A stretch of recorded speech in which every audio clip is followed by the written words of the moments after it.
Alexa, play gratis. Cepetan, dibentak. Tombol merah, tombol merah, tombol merah. Jangan lupa, cepetan, gratis. Assalamualaikum warahmatullahi wabarakatuh. Hello everyone, welcome back my YouTube channel.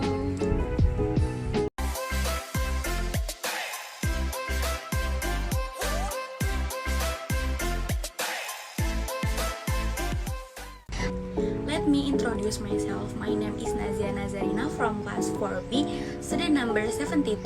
And in this video, I will retell the story from the novel I have read. The title is The Last Lie by Stephen White. Okay, before that, who is Stephen White? Stephen White, born 1941, is a psychological thriller fiction writer best known for the Dr. Alan Gregory. And yeah, let's see the story. Okay, the story begins with Alan Gregory, a psychologist practicing in Boulder, whose wife, Deputy D.A. Lauren. They have a precious daughter, Grace, and adopted son, Jason, who is the son of his own best friend, Peter and Adrian. Jonas is an 11-year-old boy. While he was precious in some ways, he was immature in others. Both of Jason's parents are dead. Peter, who was killed, and Adrian, who left because of a bomb blast by terrorists. Peter and Adrian left the house, which is exactly in front of his best friend Alan Gregory's house. Then the house was sold. Lauren and Alan worry about Jonas' reaction to the sale of his family's home. A few weeks earlier, on the afternoon before the house sale became final, Alan had asked Jonas if he wanted to spend one last night in the room he slept in growing up. Too much trauma and loss has made Jonas a sensitive child. Until when the house was sold, Jonas lived with Alan, his wife, and their children. The house has been purchased by prominent attorney Martin Snow and his wife Minnie.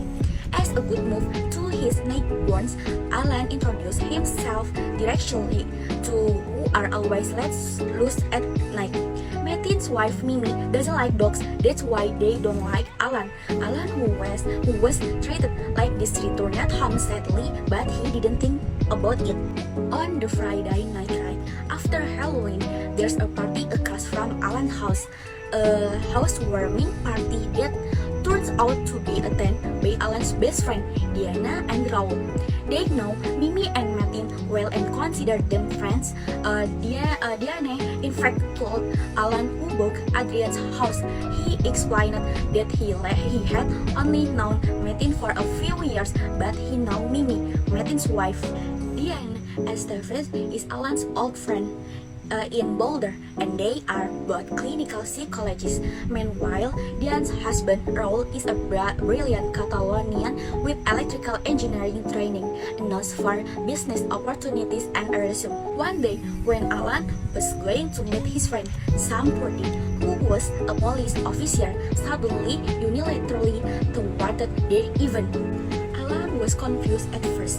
Why on Saturday Sam still worked? It means that this job was indeed very difficult, so Sam had to give up his day off. Alan returns to his house. When he got home, his wife Lauren had called him into the room to have a private talk with Alan. Sam was here this morning with the sheriff's investigator. That's what Lauren said to Alan. They weren't to her to see me.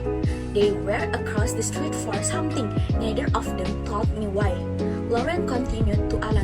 Alan was confused, but Lauren didn't tell him further. Alan thought he would find out for himself. Until the next day, Alan went to work and met a psychologist to supervise. Yes, Alan is currently a therapist. Alan is a supervisor. One of the doctors Alan supervised was a young Boulder psychologist named Helazon P.H.D. They had known each other professionally for a while. Hela was one of the advanced graduate students from the university that Alan had supervised in previous years. Hella is a blob of a woman. She was maybe 5 feet tall, white bright blue eyes and fine, straight blonde hair that mostly filled them. Hella is skilled, intelligent, intuitive, imaginative, and compassionate. I have no doubts about his diagnosis, acumen, or therapeutic aptitude. During a supervision, Hella told someone who was her patient, which turned out to be a patient who experienced rape. Hella recounted the rape incidents in detail, but without an identity, and it turned out that the rape took place in the house across from her, Martin's house. Indeed, after the housewarming party, a guest who was staying at the house reported to the police and complained of rape. Usually, Alan knows stuff from his practice, but can divulge it because of patient confidentiality. This time, everything was kept secret. Lawyers for the accused rapist and his accused city client confidentiality. Diane, Alan's friend, was a ghost at the party and shoot her mouth from Alan.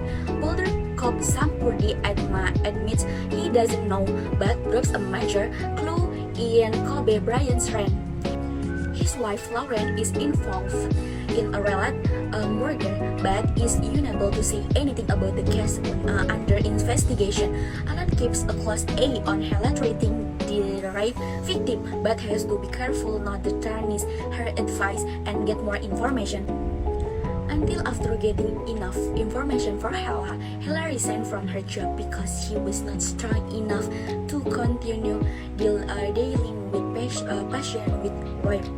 The most unbelievable plot point is how the only real evidence that Martin had raped the woman comes from a photo from Alan's adopted son's Calvin. You see, Jonas used to live in the mansion and was all too familiar with the elevators, the secret passages, the buttons that opened hidden doors. The night of the party, he snuck in. He happens to be in every room where important things happen that could be used in the criminal case against Martin, getting cruised into a blaze of court, victim sitting desert and drugged in chair, victim with pants pulled down, Martin with genitals protruding from pants, and so on. Jonas was able to move silently and imperceptibly in and out of each room somehow. His cell phone camera surreptitiously recording these images, but Alan never turned out these photos over to the police because he and his wife didn't want Jonas to be forced to testify.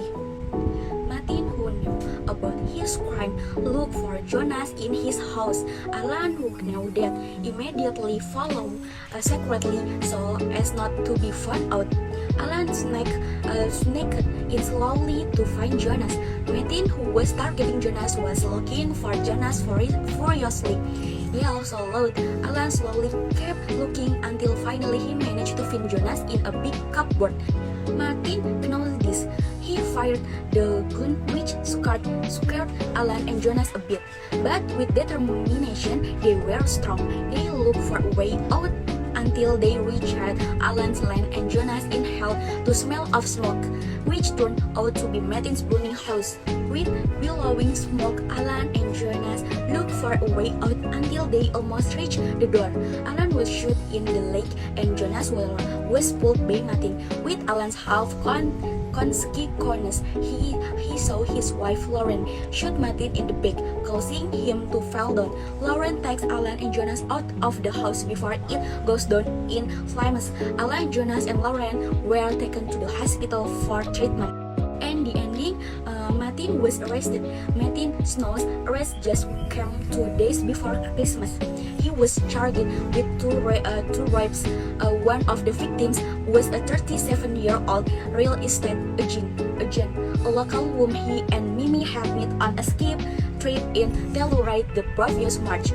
The rape took place in the couple's rented condominium house after the woman had been invited out for drinks. The second victim was the 22-year-old daughter of the Dominican woman who was cleaning with Mimi and Martin's Boulder, the house where they lived before moving to Spanish Hills.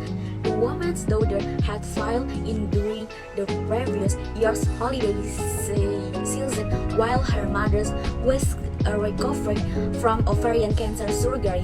The two women recalled the symptoms of the assault, which were almost identical. Nobody remembers the rape, according to the indictment, but rapes reportedly involved a powerful hypnotist such as Rohypnol, and each featured Martin Snow's perverted domination fantasy.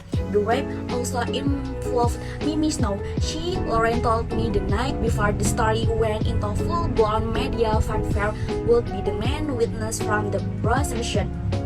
Mimi's deal with the prosecutor, he's getting a reasonable chance of not dying in a Colorado jail, and the outside possibility that she might be able to attend her newborn grandson's college graduation.